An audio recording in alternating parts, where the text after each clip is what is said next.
안녕하세요. 도덕과 교육론, 인간을 인간답게 만드는 감정에 대해서 발표하게 된 2016-1214 김주형입니다. 오늘 제가 발표할 영어는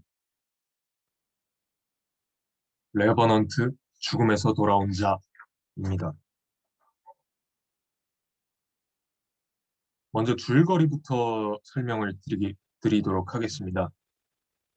사냥꾼인 휴 글래스와 그의 아들은 미국 내에서 굉장히 유명한 사냥꾼입니다.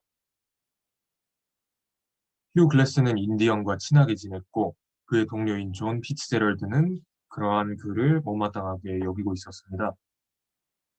그리고 인디언들을 도와 곰을 사냥하던 중 휴 글래스는 곰에게 치명상을 입게 되고 평소에 휴 글래스를 못마땅하게 여기던 존 피츠제럴드가 그의 아들을 휴 글래스의 아들을 글래스의 눈앞에서 살해하고 다른 동료들에게 글래스가 죽었다고 말하며 그를 버려두고 떠나게 됩니다. 아들의 복수를 위해 갖은 고난을 견디고 휴 글래스는 피츠제럴드를 찾아 나서고요. 그 와중에 만난 인디언의 이야기를 듣고 인간이란 무엇인가에 대해서 생각을 하게 됩니다. 결국 휴 글래스는 피츠제럴드에게 치명상을 입히지만 복수는 하늘이 하는 것이다 라는 인디언의 말을 듣고 그를 인디언에게 맡기게 됩니다.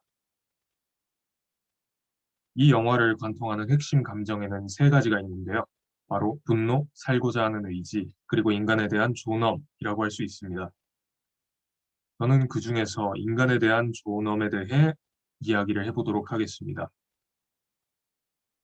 우선 이 영화는 서양의 이분법적인 모습을 굉장히 잘 보여주고 있습니다.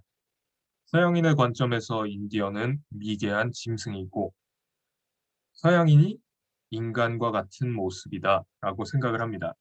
하지만 오히려 인디언이 인간 같고 서양인이 짐승 같은 모습이 이 영화에서 아주 잘 나타난다고 볼 수 있습니다.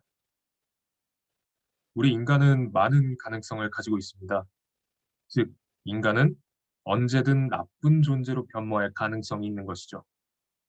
그래서 우리 인간에게 다른 종들보다 더 높은 도덕적 가치가 부여되는 것입니다. 휴 글래스가 처음에 살고자 한 것은 아들의 복수를 위해서였습니다. 하지만 고난을 겪으며 깨달은 것은 인간을 인간답게 만드는 것은 무엇인가에 대한 질문이었죠.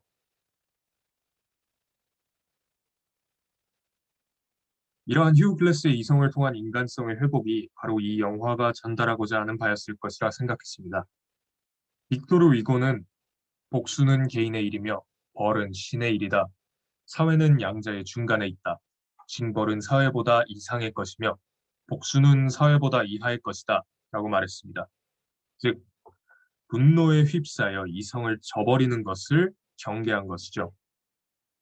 저 또한 인간을 인간답게 만드는 것에는 인간의 감정뿐만 아니라 그 감정을 잘 조절하는 것까지 포함된다고 생각했습니다. 요약하자면 인간성을 지키고자 하는 마음은 곧 절제를 할 줄 아는 것이고 이것이 인간을 인간답게 만드는 것이다 라고 생각했습니다. 이와 관련해서 우리가 하나 배운 게 있죠. 교수님이 올려주신 강의 중에 아리스토텔레스의 중용에 관한 내용이 있었습니다.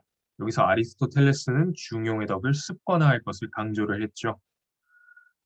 휴 글래스도 처음에는 분노에 휩싸였다가 이성적 판단을 통해 자신의 감정을 절제를 해서 딱 적당한 상태의 감정으로 존 피츠제럴드를 대했던 것처럼 이러한 중용의 덕을 습관화하는 것이 중요하다는 것을 우리는 이 영화를 통해서 알 수 있습니다. 우리는 과연 중용의 자세로 삶을 살아가고 있는지 한번 자신의 삶을 돌아보는 것도 나쁘지 않을 것 같습니다. 지금까지 영화 레버넌트, 죽음에서 돌아온 자였습니다. 발표를 들어주셔서 감사합니다.